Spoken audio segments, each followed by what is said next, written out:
Well, I want to thank you so much for joining us. I'm Mark Schumacher. I'm the CEO of the Home Furnishings Association, and this is one of our weekly webinars. And the subject matter today is about advocacy and government relations, because it is something that is a huge part of what we do here at the Home Furnishings Association, not just staff, but we involve so many of our members to really help us talk about, advocate for, and push for key issues that matter to all of you. And what we're going to do today is really not so much a history lesson. I don't want to sit here and have us just sort of bore you with everything that went on in 2021. But what we're going to really do today is we're going to not only give you an idea about what our advocacy is, we're going to tell you about opportunities to get involved in ways that you can really become a part of this. And we have a terrific panel that's joining us today. I'm going to introduce them right now. Chris Andreessen is the lobbyist that works with HFA. He and his team at Detco Grayling, they are really our eyes and ears and feet. They're on Capitol Hill, constantly helping us know exactly where key issues are. We also have Matt Schultz joining us. Matt is the co-CEO and co-owner of the regional furniture group that includes Levin, John V. Schultz, and also some Ashley Home Stores. And Matt is a board member of HFA, but also a very active member of our government relations action team. We affectionately refer to it as the GRAT because we like acronyms. And then also joining us, we have Shannon Collins. Shannon is the Vice President and Chief Compliance Officer for Badcock. Shannon also very much involved with us on the GRAT. We love having her there because she is obviously she's got a Juris Doctorate. She's an attorney from Stetson University. We'll talk more about Stetson at some point. I don't know, we might. But first of all, the three of you, I want to thank you for joining us. And I want you to react to what I'm going to say here, and just so people don't think that I'm the only one that's talking this way. I think that 2021, when it comes to the advocacy efforts at HFA, I think this year was a game changer for us as an entity and for how we as an industry approach things. And the reason I say that is because if you just look at the things that we have been involved with all throughout, obviously we've, in 2020, we were very much involved in all the stimulus packages, things like that. But right now, if you talk about the infrastructure bill that passed and was signed into law, the Ocean Shipping Act, the Sturdy Act, Build Back Better, all of these things that you've heard so much about, we've had intimate involvement with. We put out, as part of our advocacy, we share it with all of you, a letter to your customers to really help put into perspective the supply chain issues. We had an open letter to President Biden saying, Mr. President, we need to talk. And that has opened up some incredible doors for us with different departments in the administration. We've also talked about taxes, well fees. I mean, I can go on, and we've also been able to be a source on many stories on different media outlets as well. So I'm just going to ask Chris, I'm going to start with you as our lead lobbyist. Would you agree, was it a game changer? And if so, what's different about 2021 that we're going to ride into 2022? Absolutely, I would agree. And what I would say is HFA as an organization, and certainly I think our industry did a lot of growing this year when it comes to advocacy. And how that manifested was we're seeing results, right? As we put member bulletins out there, as our members reach out to their elected officials, they're getting a lot of positive feedback, and we're getting more and more people. You guys know, repeat customers, repeat business. That's really key. That's what we're seeing from federal officials. They're coming back to us. Hey, Mark, Matt, Shannon, you guys gave us this piece of some of this data. That turned out to be true. Now tell me about this. Where do you want to go there? And we saw that in 2020, especially, I'm thinking back, Mark, to the Paycheck Protection Program. Remember when all of that was going, and we were saying to members of Congress and the SBA at the time, look, this is how a business will actually spend these dollars. This is what we need on the ground. And over time, we saw that program change in that direction to be much more flexible to members like ours, because each one of our members operates differently, but we can bring those stories. And I think it was put well to us earlier this week. We're sort of the human face to this business, whether it's Matt, Shannon, all of the members. And that's the beauty about furniture retail. You're everywhere. Our members span the country, and they're in all of these communities. And whether somebody knows your store specifically or not, more often they know it. Those are the types of stories that they need to hear. Those are the types of voices they want to hear. And I'm hopeful in 2022, Mark, like you said, getting back to in-person meetings. Those are the faces they want to see in person in their office. Because if I recall, when we first started working with HFA, we were doing these in-person fly-ins, and there was a little bit of skepticism from the member bases. Like, I'm coming to DC to talk to congressional members. I'm just a single store retailer. And by the end of that initial trip, people's eyes were opened up to say, wow, I do see the value in these discussions. And again, who knew that COVID-19 was going to get thrust upon us and the disruption it would cause to our businesses and the whole economy? But we've been there every step of the way. And I think that sets us up for a really productive 2022. And we're going to talk more about that single store impact, because we've got some incredible examples of that this year, that anyone who's listening to this right now, this is a participation sport. Trust me, you can get involved right where you're sitting right now. We'll talk more about that in a minute. Matt, I want to ask you what Chris just talked about, as far as us being, this coming back to us and us being sought out. Can you, being a retailer, can you translate for the members that are watching this a little bit more about how does that truly impact you? I mean, because I think everybody sort of looks at this as sort of, oh, it's just an arm's length, and this is not something that directly impacts me. But can you give a little bit more about what it's meant to you and your business? Yeah, I think I would agree with Chris that it's really been a great year for the GRAT. And I think that's one of the biggest changes as we've gotten out there on more issues. We've become the known source in a lot of government relations bodies, that they come to us for what is our opinion now on a specific issue versus just going out to them all, each time. With our point of view, it's now come, what do you guys think of this? So I really think that highlights how we've made an impact this year and are viewed as an important voice for our industry. And then just, how it's impacted our business. It really keeps us informed of what's happening and how different government laws are going to impact our business or concerns that we have that maybe we weren't aware of. Just as we're trying to run our day-to-day business, it's not top of mind awareness. So it just helps bring issues to the forefront. We can communicate it throughout our organization and then come back to the GRAT with, this is a big issue for us. I think the one that stuck out this year was the Vietnam tariffs that were potentially going to be passed.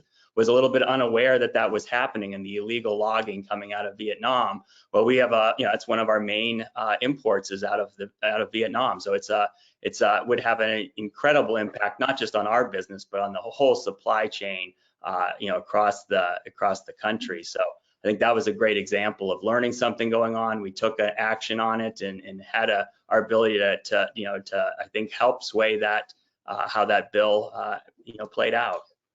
And we were able to testify not only as the association, but also a key member of ours was able to testify and be a part of that. So you're absolutely right.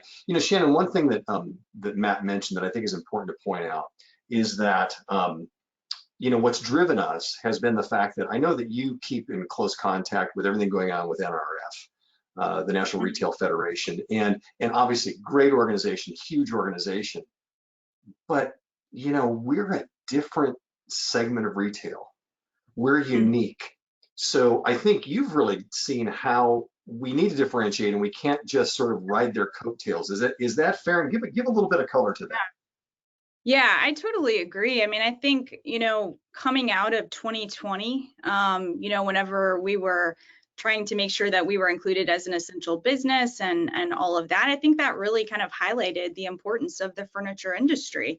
And I think it did differentiate us, in a great way from, restaurants and apparel retailers and a different type of retailer, because we do provide those essential services and products to our customers. And so I think what happened in 2020 kind of set the tone and gave us a voice, maybe where, before we were just looked at as a different, another type of retailer. And so going into 2021, I feel like, they listened to us, in 2020, and they listened to what kind of business we had and what they listen that we sell, freezers and appliances and these types of things that people, have to make their house a home. And so I think it just gave us a voice going into that. I spend, quite a bit of time just kind of reading and spending a less time on calls with NRF, but just, kind of hearing what's going on there. But I get so much more benefit out of these smaller groups with HFA. I think, for us, we do have a special niche, and I think that, it's really important, for items like the Sturdy Act and that they hear from, specifically from us as the Furniture Association. And so I think it's been a big year, and I think it's only going to get better. And I think we've got a really good voice and a great group out there that's really talking operations with a lot of these politicians. They go up to DC and sometimes they get disconnected, or even at the state legislature, like they just get disconnected from their constituents. And I think that we are that voice. And so I think we should definitely continue to press forward in that in 2022. You probably saw me slightly chuckle when you said, coming out of 2020, have we? I kind of feel like I'm in like suspended animation.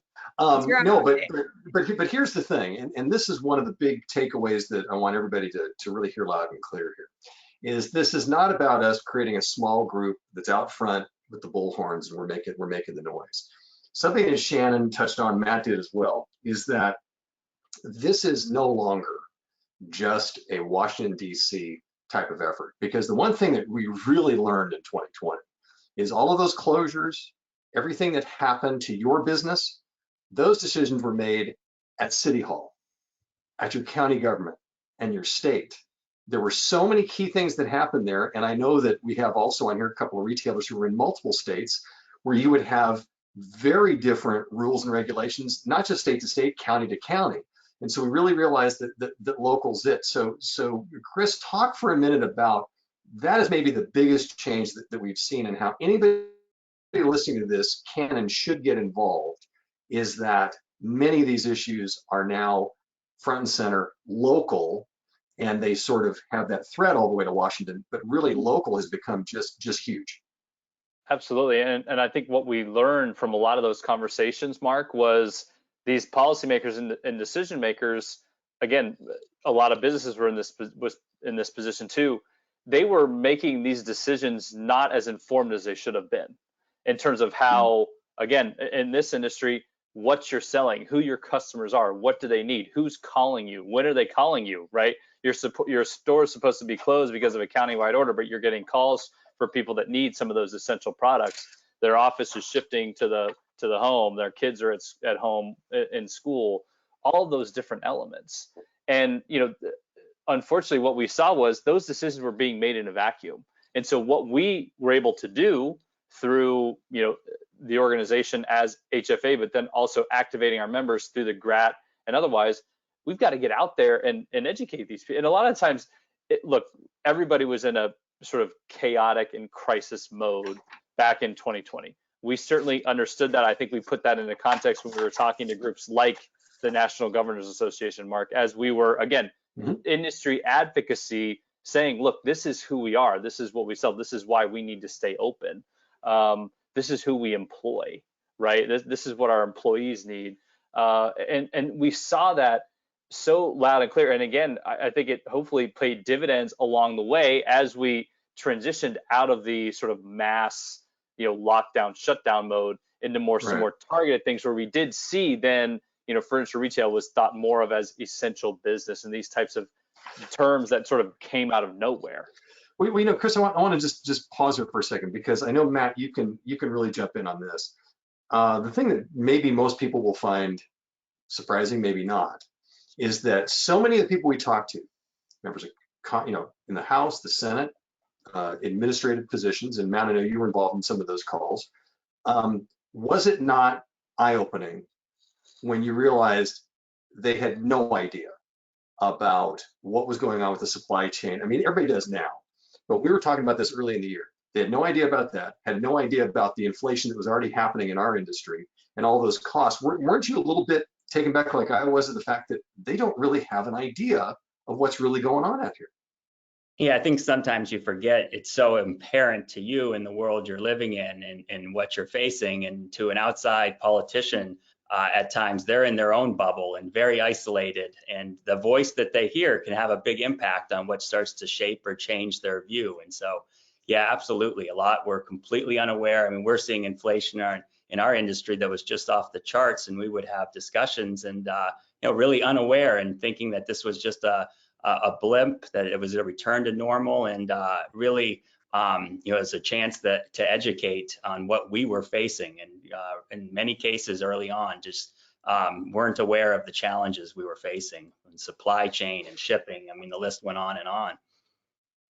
I know Chris is going to let you give this a specific example in just 1 second, but before I get back to that, Shannon, the thing I think that you can also speak to is obviously with the Badcock network, not just your own stores, but the franchise stores. Give people an idea about just how different the rules and regs were then. I mean, it's still the same now. It's not as pronounced, but how different it was, sort of zip code to zip code. I want people to understand I'm not exaggerating.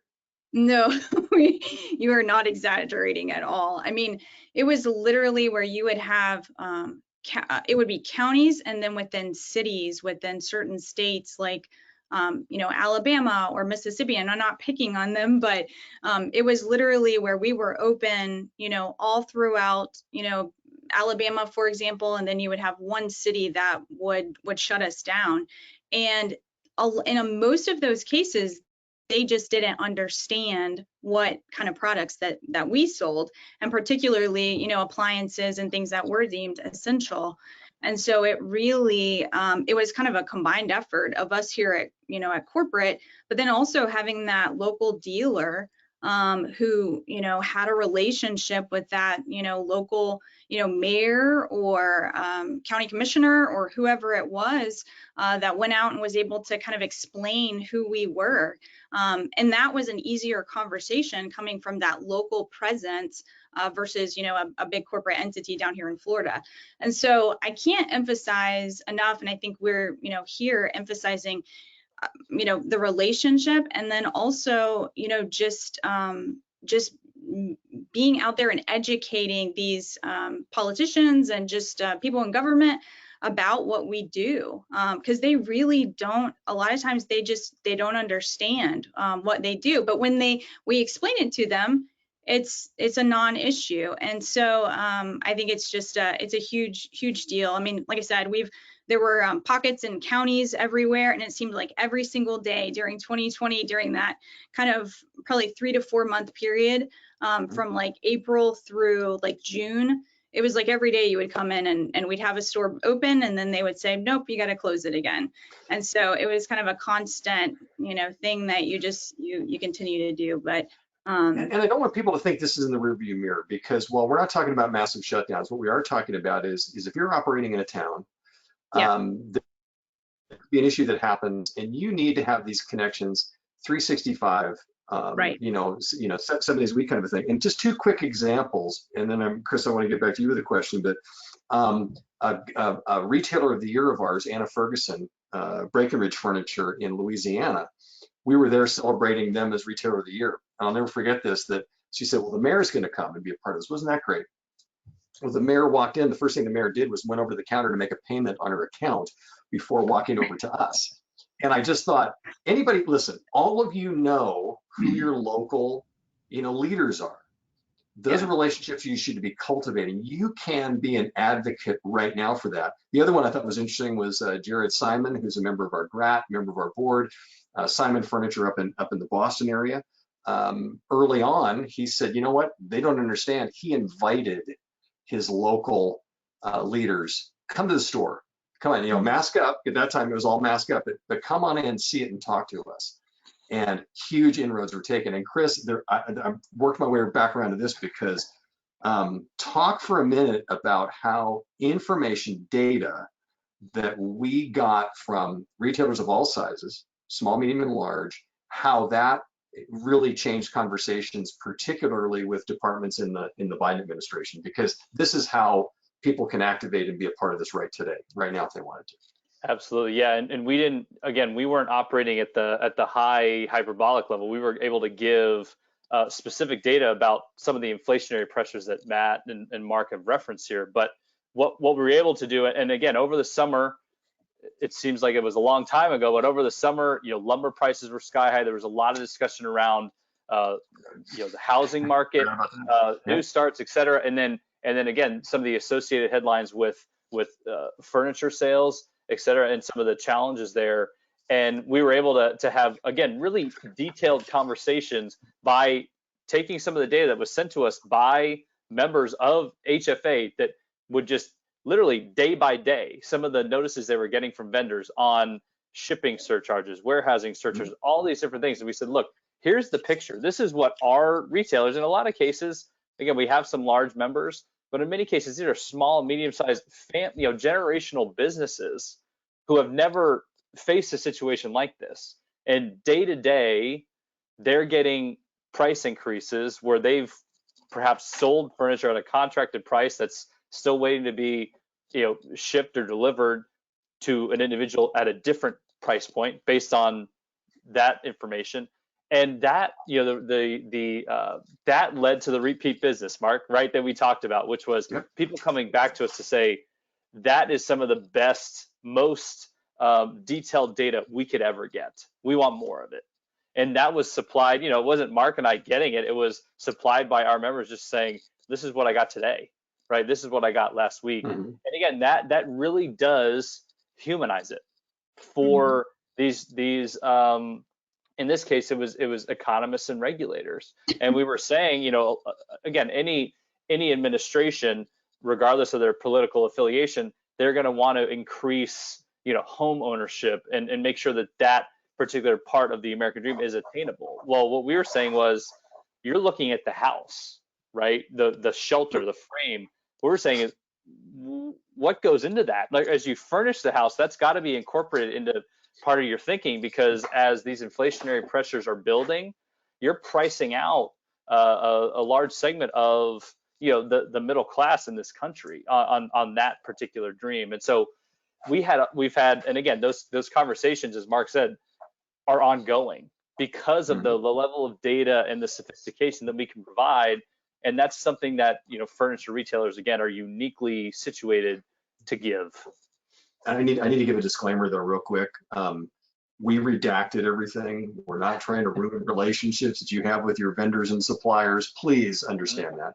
But it gave incredible context. I think my favorite one was last July, when we provided to them the difference between a pre-pandemic container price and how that impacted what was inside the container to what it was in July. I think we used it as an example. I think it was up to $18,000 for the container, and how for the 18 sectionals inside of that container, that was an $850 hit for each sectional.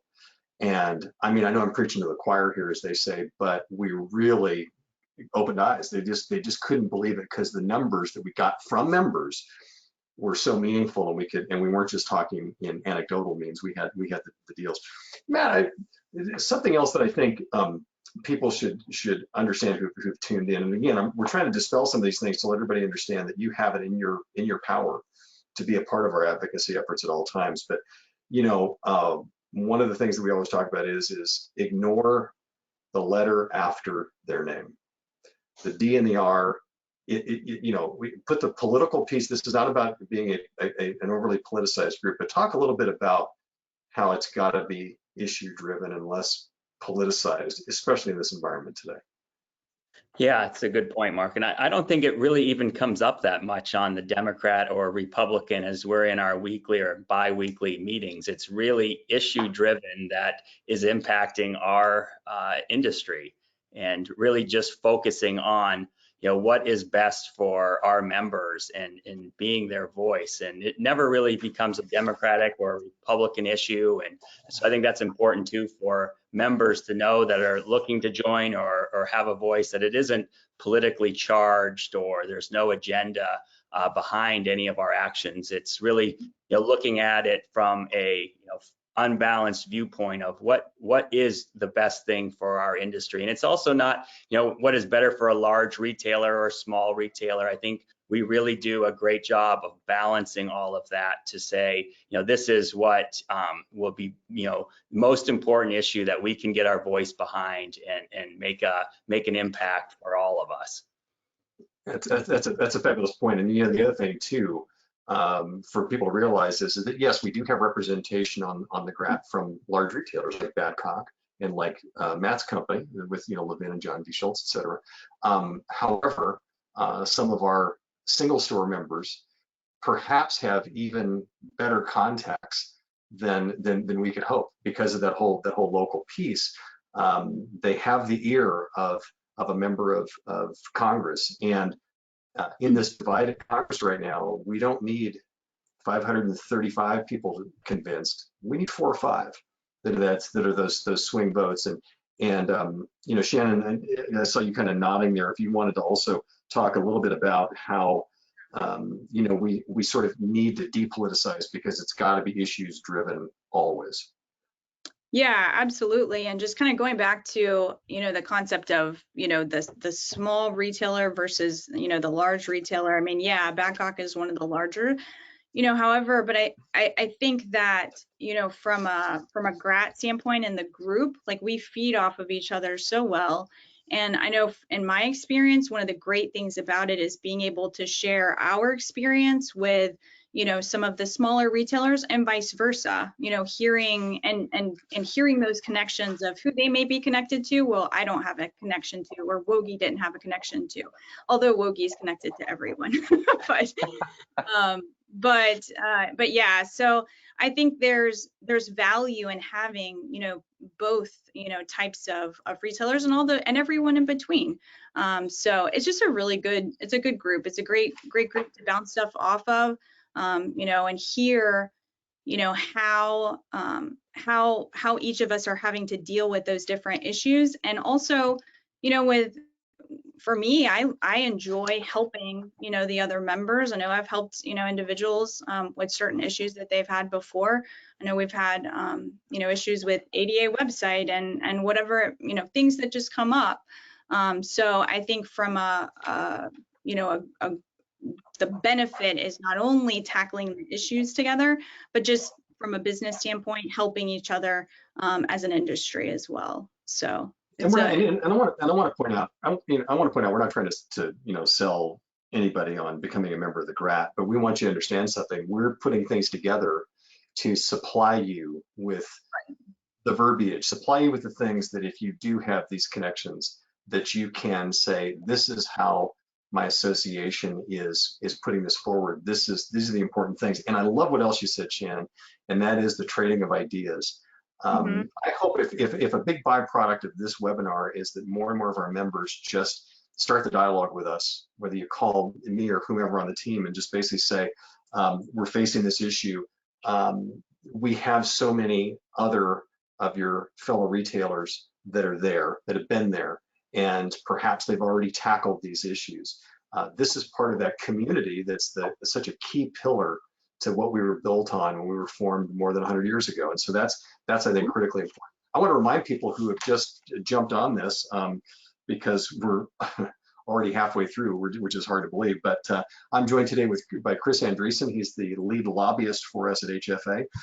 Matt Schultz, he's the co-CEO, co-owner of Regional Furniture Group, which includes Levin, John V. Schultz, and some Ashley Home Stores, and also Shannon Collins. She's the Vice President and Chief Compliance Officer for Badcock, and they're joining us as well. So, Chris, let's turn things a little bit here, and let's look forward. This was a great scene setter. Thank you all for talking about how we operate, how we're doing things. But let's look forward here. I was part of the Furniture Today Leadership Conference 2 weeks ago, and everybody's sleepless nights are caused by labor issues, hiring, et cetera. Can you give folks an idea about some of the things that are currently bubbling around the horizon when it comes to our advocacy efforts and that issue? Because boy, that is everybody's problem right now. Absolutely, and it's affecting that that headline about labor shortages is driving a lot of the supply chain issues and disruptions that we're seeing writ large across the country. Just overnight, we've talked a lot about trucking, right? We've talked a lot about certain segments of the economy, but the administration is looking at particularly how to increase and incentivize truck drivers. And a lot of that we've talked about too as a group, and I know it's something that was within the infrastructure bill that recently passed, a national pilot about allowing drivers who are under 21, between 18 and 21, to operate across state lines. So some of these ideas that we've talked about as a group that we've sort of floated with members of Congress or administration officials are now starting to come on board. But certainly when it comes to the labor shortages, Mark, and those broader issues, as a country, we've got to find a way to get more people into the workforce. When you look at the number of open jobs across the country and the number of unemployed people, there's a surplus of open jobs. So there's a math problem. You've got to get more people into the workforce. And we were talking, I mean, I believe this is a really great sort of springboard for industry advocacy to talk about what working in the furniture retail industry is like, what the opportunity is to provide for yourself, provide for your family. I mean, when it really opened my eyes when we were hearing from retailers during the pandemic when they were forced to lay people off. I mean, these are family businesses that they have maybe not necessarily direct family members, but the staff has been there for decades. And these were really, really hard decisions that had to be made. But that's also a career for somebody, and somebody who, and again, we're looking at, you think about some of the other associated issues. And so I think the barrier to entry into this particular industry is very achievable for a lot of people that may not know about it, right? But it gets you into, you get to understand. I mean, to me, it's kind of ripe for an apprenticeship. You could get in, maybe on the sales floor, learn a little bit about logistics, delivery, some of the back end business pieces of it.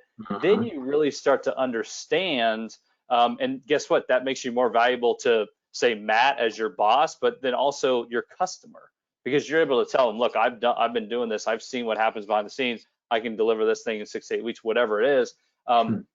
Really sort of, I think it's really sort of raising the profile of this industry as that economic driver, because we see the product, we see the sectional or the table, and that goes into the GDP and how much is sold, et cetera.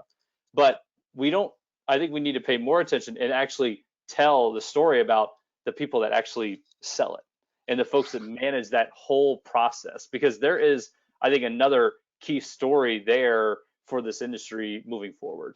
And I think that it's something, again, that you're lacking. I mean, especially if we want to get past, we all remember very fondly the economy 2 years ago, right? Obviously, we've been a lot of places since then, but the question is, as we have perhaps recovered to just under where we were, how do we get over that hump? And without the worker, without people to do it, it's really difficult to achieve that. It's interesting too, and I think that one of the things I really want to point out to what you just said is that I want to dispel this thought that advocacy is all about government lobbying.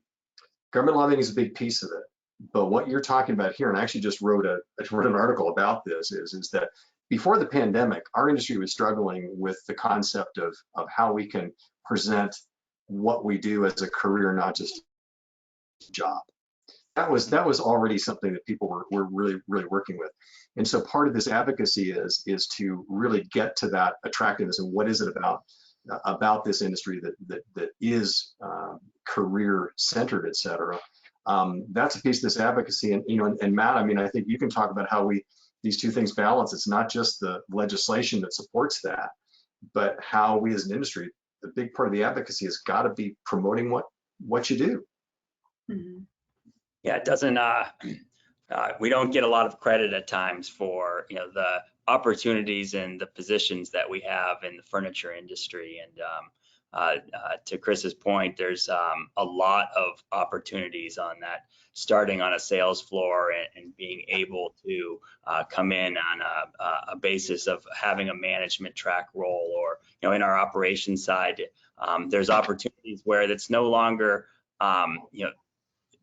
that kind of trade skill set is forgotten. There's so much opportunity to come in as a wood finisher and upholsterer, to get out to trade schools and educate them on these are career opportunities that exist that are well paid and becoming harder and harder to fill in our industry now. It's kind of a lost craft, and it's going to be a challenge as time goes on. So raising that awareness of these different types of career paths and positions, and I think is critically important over the next couple of years, especially as it's getting harder and harder to find people. I think everybody you talk to, that's their biggest challenge is finding good people, and the more that we can do to raise our profile in our communities, and will go a long way. And the key thing, and I think Shannon, you can certainly speak to this, is that where these two things kind of sort of dovetail is that as we continue from the advocacy standpoint about really telling the great story about our industry, we're also, particularly on our GRAT, watchdogs for anything that could impact that one way or another, sometimes negatively, sometimes positively, that then becomes that legislative piece. So talk a little bit about that too.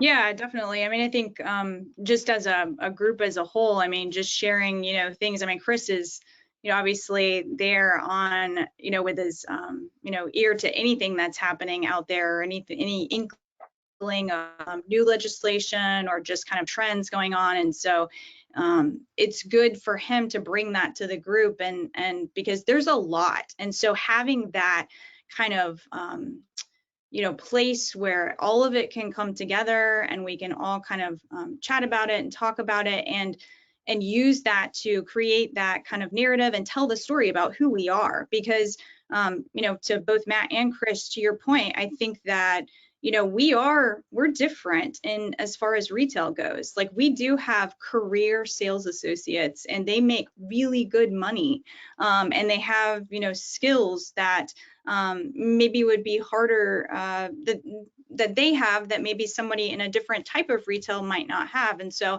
I think telling that story and creating that narrative that, we are different as far as, the type of jobs that we provide, I think that's a huge, huge kind of push that we could provide to, to the industry as well, and to people that, the politicians as well.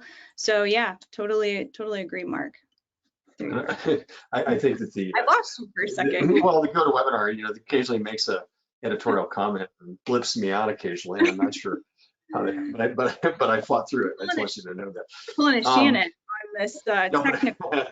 You knocked me off. No, but I really like where you guys have taken this conversation, because we're talking today about advocacy, and again, it's not just what people think standard about government relations, things of that sort. But Chris, I think to kind of wrap a bow on this little section of this, I guess the thing that's important to point out is this isn't always our conversations, and our needs and the things that we're doing to help our members is not always driven by as legislation is presented and works its way down. A lot of times it's the other way in. Can you talk a little bit about that? Because that's truly a lot of the conversations I know that you're having is not necessarily on something that's active or burning as legislation right now, but an important issue.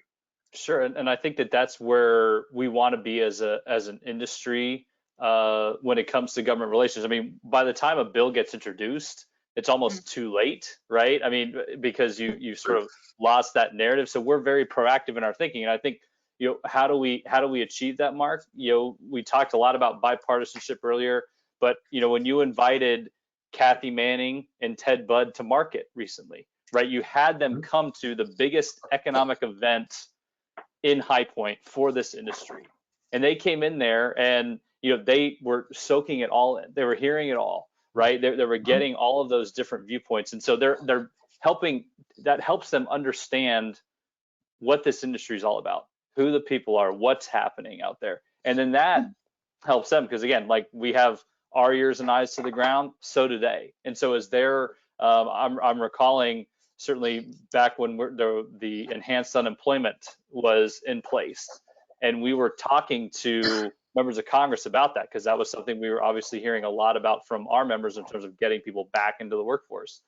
And we had members of Congress go to bat for this industry on the House floor with the chairman of that committee to say, we've got to look at this. And there was some resistance all over to do, but then ultimately they did look at that, right? But what we kept at it, right? It was a very specific and consistent issue for us.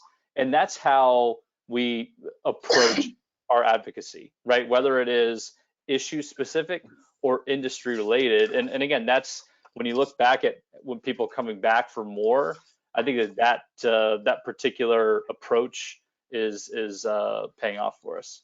So this is all, not just a takeaway for today, but I'm going to challenge anybody who's watching this webinar, live or recorded, doesn't matter. You have the power to invite key people in your area, key influencers into your business to let them know more about what it is you're doing so they understand the business more and give them that context. So advocacy is something that's right in your hands as we speak. You can do this, and we need you to do this because we're all going to benefit from that. But one of the huge takeaways from this this conversation, I hope, is that everybody understands that they can have an impact, and it's not just something that others are going to be doing. So Chris, let's see here. We're gonna I want to kind of work down some of the possible issues coming up for this next year. Matt, would you would you like to see anything happen in the supply chain? I'm just curious. This is something that right now is it just as much of a concern as it was at the beginning of the year, and do you see this being one of the things that we've got to carry forward and really hammer in 2022? Yeah, absolutely. I think it's affected everybody in our industry. It's been one of the biggest pain points next to finding people and the labor shortage, which is partially what's affecting the supply chain. And so I think it's, again, being that constant voice and what is the most impactful stances that we can take to kind of help change and shape the narrative of where can we make improvements and where are the biggest wins. So I think it's also important looking at what's reality, what can we really change or help shape our opinion, and so you can't do everything. And I think it's important that we identify really where are our biggest wins that we could help with supply chain as we go into the new year. And I think on the Supply Chain Act, there was that small shift in containers with the demurrage being pushed back a little bit more onto the ocean carriers. So that's an example of a win. And there's a lot more though that can be done from just that. So I think it's identifying that as we go into the new year, what is really possible that we can shape our opinion on this upcoming year. Shannon, what do you think are ways that people can, the retailers can actually impact that conversation going forward? We've talked a lot about being able to provide examples and things like that, but what do you feel are some of the ways that people can truly try to advocate for solutions in this incredibly difficult situation? Yeah, I mean, I think it just goes back to kind of staying connected to, your local and also your, Congress people and just staying connected with them and telling, your story and what's really happening out there. I mean, supply chain is a tough one. It's one that, it's not going to change, overnight. They're still telling us there's, even years of this still continuing, which is, can't even imagine that. But we're all being impacted by it. I think that all just continuing to have that voice together. I think there are strength in numbers, and especially for our industry, I think it's just important just to continue to kind of, just like you say, Mark, beat that drum and continue to just have a voice out there where we can and make and even at the local level, but more so at the federal level, based on this particular issue. So Chris, you got the ears of everybody's listening to this. So tell us, activate us. What are the things that can be done that we can do going forward into 2022 to try to impact? I mean, I realize this is something that most of the solutions are long term, but still, though, what are some of the things that our members can do to make a difference here? Absolutely. I mean, we've just got to continue to keep the pressure on, because as you said, the longer a delay in the solution, the longer term and the longer it takes for that solution to make an impact. You mentioned the Ocean Shipping Reform Act. That's a piece of legislation, bipartisan piece of legislation supported by the administration that recently passed the House, right? That's a big deal. It's not every day that something passes the House on a really overwhelming bipartisan vote, especially these days.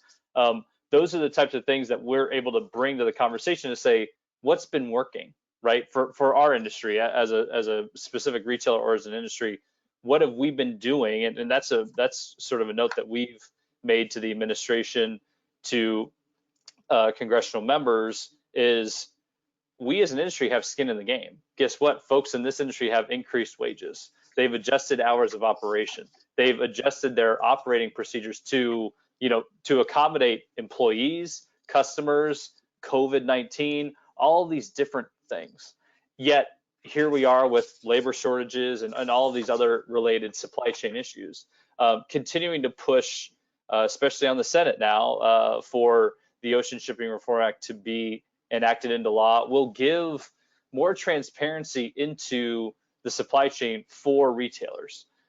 So often, obviously there's a lot of focus on the import side and these ocean shippers who, as we've found out throughout this, are not US based companies, but obviously you as retailers in the US are. And some of the stories that we heard, quite frankly, some of the behavior from the carriers was just wrong, and it put people in our industry and others at a serious disadvantage, and able to sort of capitalize on this economic recovery, putting more of the burden on the carrier, on the shipper, taking it off so that it's shared. We've heard a lot about balance in this conversation, more of a balanced relationship makes a lot of sense. And guess what? That will help us now in this particular situation we're in. But I don't think any of us now think, or maybe we're more enlightened now, that this isn't going to be the last time there's going to be a supply chain disruption. Yeah. This has perhaps been the most pervasive. I mean, right, Mark? We've talked to a lot of people about this. They've seen, in recessions past where the supply chain's taken, a month or two to catch up.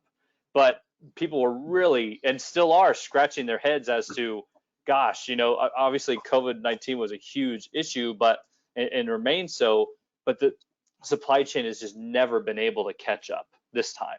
And that has left, a lot of people sort of flat-footed, but as an industry, as a business, you're not able to do that. You've been very actively trying to get these issues taken care of for yourselves, but also for your customers. For those of you that might not be familiar, there was a term there that Chris used you might not have heard before. It's bipartisan. That means there was actually agreement between Democrats and Republicans. It's a new word. I mean, I love hearing it, and I'm teasing, of course, and trying to expand my vocabulary. But yeah, when you said that, it's like, wow. But that's something to keep that we're on. Just all of you know that the Ocean Shipping Act is something that we're certainly looking at hard the first part of the year, and making sure that kind of works its way through. So another issue that we're really keeping a close eye on, Matt, how much is the word inflation concerning you right now?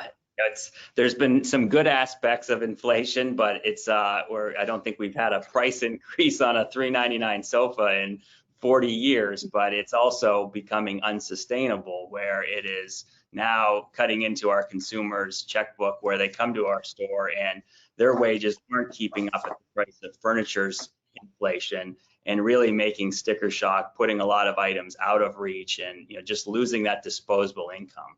I think that's what we've seen in the last month or two, across the country, is that disposable income has tightened from where it was 6 or 7 months ago. And I think starting to see a little bit more pullback from consumer spending. And if it continues to increase, wages just can't keep up at that pace. It's going to be a challenge for some time. Yeah, so this is why this is another key issue. Yesterday, the Fed mentioned that they're thinking that they're going to perhaps raise rates 3 times next year, which sends some shockwaves. And by the way, Matt, just for anybody watching this, just understand, when you talk about disposable income, when you look at what home furnishings, what that percentage is, it's a low single digit because we're talking about such a huge area. So any hit to that kind of discretionary income is something that everybody has to be concerned about. Shannon, what about from y'all as far as this is concerned? Because obviously this is something that we're also keeping a huge close eye on in DC and across the country. But what about the inflation concern for y'all? Yeah, I mean, it's definitely, I think it's a concern for all of us. I mean, as we came out of COVID and everybody was, cash heavy, and we do, financing and for our customers as well. And so, we see, we were able to, our customers pay down a lot of their debt. And so we're in good standing. And now coming, on the tail end of that, yeah, I mean, we're kind of seeing some of the sales are kind of leveling out some. And we're definitely concerned about it. I think, with the rise with inflation and, your dollar not going as far, as well as the increase in the costs of shipping and how that translates to increasing the prices, your margins get much narrower. And so we're certainly keeping an eye on it and concerned. So Chris, what are the things that we need to be cognizant of when it comes to inflation and what we can do to keep this front and center? Yeah, I think it's continuing to be open and honest with the economists and policymakers that we talk to, because the feedback we've been getting is, yes, this is what you guys have been telling us for a year. Like all of these inflationary pressures, this is what's driving the increases in this business. And again, thinking about the economy as a whole, how long can our industry, our customers, shoulder those increases? What we've said is, the top headline for furniture sales has been, wow, they've really recovered, right? Sort of the word historic has been out there. The question is, that doesn't last forever, right? This is still a discretionary category. And as Shannon just said, when you have significant, I don't know if we can say uncontrolled, but it's almost getting to that point, inflation on a particular product that is discretionary, and that dollar doesn't go as far as it did, and you've got some of these other labor market issues out there, that's not a great recipe long term for an industry like ours. And again, as we look at the volume and the impact to the overall GDP that this category has, then that means that's a bad sign for the economy as a whole. And that's not something that anybody, administration, Congress wants, but that's, again, what we have to keep coming to them to say. And will addressing the supply chain issues help with inflation? Absolutely. Mm-hmm.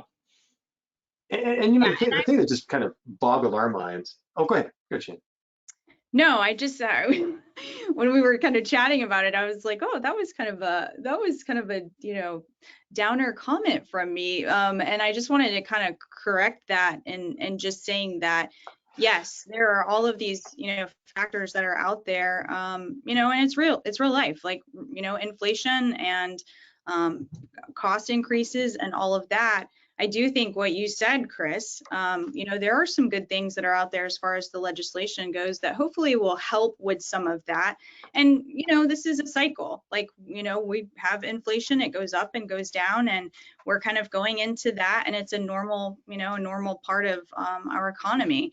I think as a group, as a whole, I think what we're doing through the GRAT and kind of, making sure that we're lending that voice to make sure that we are represented and that the concerns that we would have for our customers are being addressed in Congress. So wanted to put that positive spin out there on that as well. I was not going to call you Debbie Downer, I promise. I was not going to go there. No. I think what you said was real. None of this is rosy necessarily. I mean, we're dealing with a lot of stuff that's not a lot of fun, certainly. But just one more thing on that area, and before, as we're winding down here, Matt, the concern with everybody's had a good, quote unquote, good year, and Chris said that certain government entities are kind of like, hey, well, you're doing fine, but you've also been concerned, I guess, about market share, right? And we still need to realize that we still need to grow from that standpoint, and something that we're advocating for is people understand that yes, you've had a good year, but there's more to it than just the dollars right now. Yeah, so I think we're talking about just inflation, and you've had this 20% inflation number. Maybe it's even higher, and if your sales aren't keeping up at that rate, you're really following behind, and that goes across for your salespeople. If they're not seeing that type of increase, they're earning less, and the business as a whole, you're losing to somebody else in the marketplace. So it's something to keep in mind. The inflationary, you're selling less units, and so demand is starting to decrease even if you're not seeing it in your sales. So it's also can be a forewarning of what's to come. You're already starting to lose a little bit of share and momentum, even if your sales are looking okay compared to last year. When you take inflation into account, it's maybe not as good as you think, and something to be concerned about in the upcoming year if you're not outpacing that number. Yep, and we're certainly, as mentioned, we're being vigilant about these key issues. And I just realized that there's one quick story I wanted to mention to give you an idea about why we need to be vigilant and why this is so important.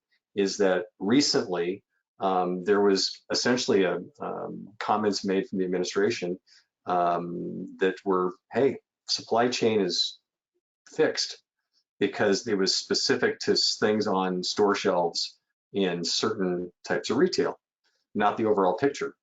So if that doesn't tell you where the disconnect is and why as a sector we need to be waving our banner hard and really making sure people are noticing us, then there's nothing else that will prove that more than that. Chris, let me do this since we're down to the last few moments here. I'd like to give you the last word here.